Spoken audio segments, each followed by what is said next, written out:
Hey, what's up, everybody? True Boxing here. Thank you for coming back to get hit with the truth again. So today, going to do another 2021 mid-year top 10. This one's on the 200-pound cruiserweight division. This one should go real quick because not a lot has happened at cruiserweight. But, we do kind of have some news. Cruiserweight's kind of the division that gets forgotten about, but I still like it when they do show these fights. They're very, very good fights because these are kind of little heavyweights is basically what they are. But not a big glamour division because it's usually a stop-through division or guys start at cruiserweight, get their feet wet, and then go to heavyweight. So, again, guys, episode 3 of the podcast is coming up in the next week or two. Go check out episode 2, though. I'm trying to push my podcast out there and get it rolling and get it started. And I'm hoping to get some more hits because I really enjoy doing it. So, anyways, let's get into the 200-pound top 10. Start with number 10. The WBA regular champion, Riyad Merhi. He fought in kind of an exhibition bout. I think he got a win. Haven't heard. He was supposed to fight Kevin Lerena, but Lerena had to pull out with an injury. No surprise there. So Merhi, not sure what he's going to do in the second half of the year. I would like to see him and the undefeated super champion Gulamarian go at it, but I don't know. It's just up in the air. They fought before. Merhi's only loss was to Gulamarian. In a good fight, a 10th round TKO or 11th round. So he could try to extract some revenge and go after him, but we got to wait and see what happens. Number 9 is Tabiso Mushunu. He wasn't ranked coming in, but Mushunu is right there. You know, he's got a nice win over Denis Lebedev, and he's moved his way into title contention. Last year, the WBC ordered him to fight for the title. We just don't know what order they're going to go in because the WBC also said that Ruslan, or what was his name? I kind of drawing a blank on his name. Alexei Papin was a top contender as well. And you have the champion, Ilunga Makabu. And, he, according to WBC, he had 2 mandatories due against Mushunu and Papin. We just didn't know what order it was going to go in. So, hoping we hear something about Makabu fighting one of those guys, or at the very least, Mushunu and Papin going at it to become mandatory number 1 contender. But haven't heard anything yet. I'm hoping to hear something very soon regarding the title picture in the WBC. Number 8 is contender Mateusz Masternak. He moves up 1 spot from number 9. He's the veteran. Haven't heard anything about what he's possibly doing next, so hopefully we hear something soon. Number 7 is the former world title challenger, Mikhail Cieslak. He drops 1 spot from number 6, but good news for Cieslak, it looks like. Maris Bradis announced a few weeks ago, the IBF champion, that he's going to be moving to heavyweight. That means he's going to be vacating that belt, and Mikhail Cieslak is the number 1 contender right now. So he would automatically fight for the vacant world title, and I think he's, that's big because I like Cieslak.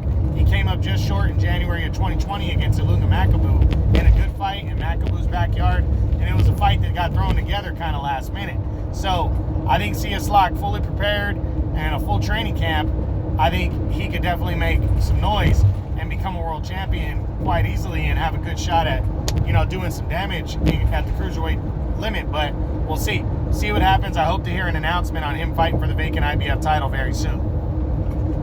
Number 6 is Alexei Papin. He drops 1 spot from number 5. Again, he's part of that whole WBC conversation about who's fighting for the title next. He knocked out Ruslan Fafer last August to make himself one of the 2 mandatory contenders.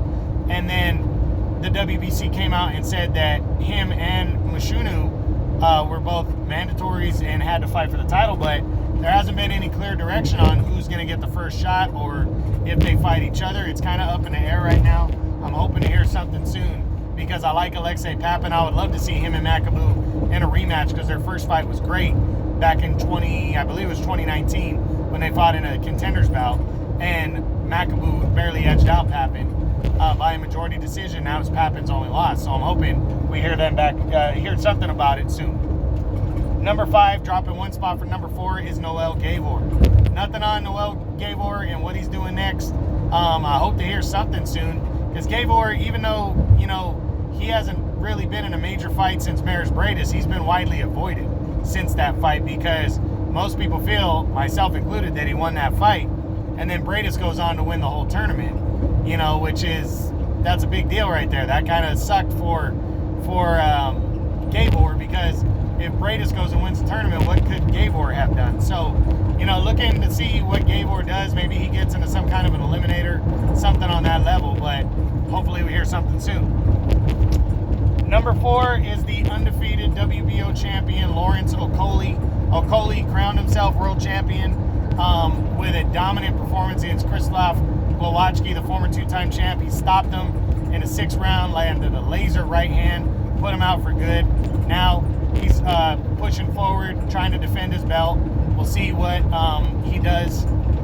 You know, he wanted to get a unification bout with Maris Briedis, but Briedis has made the decision to move up to heavyweight, and Okolie just got to move forward from this. So we'll see what goes down, but looking forward to seeing Okolie back in the ring. Number 3 is Ilunga Makabu, the reigning WBC champion. Haven't heard anything on his mandatory defenses and who he's fighting first or next at all. So I'm hoping we hear something, and I'm hoping it's Mashunu or Papin in a rematch. But we'll see what happens for Makabu. Number 2 is Junior Dorticos, a former 2-time champ.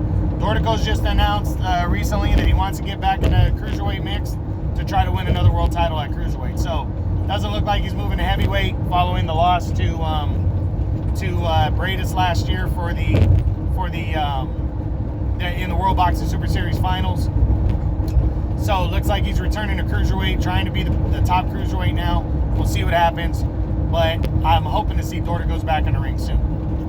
And then finally, still number 1, the still IBF champion Maris Briedis, even though Briedis just made the announcement a couple weeks ago that he's moving up to heavyweight in his next bout.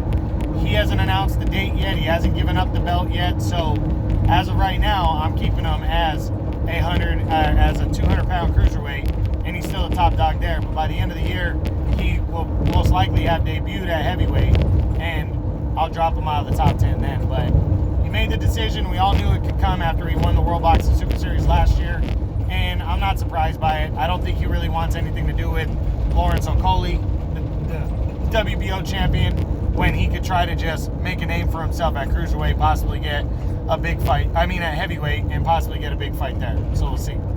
But that's it. That's the mid-year top 10 for the 200-pound cruiserweight division. I hope you guys enjoyed it. True Boxing. You've been here with the truth.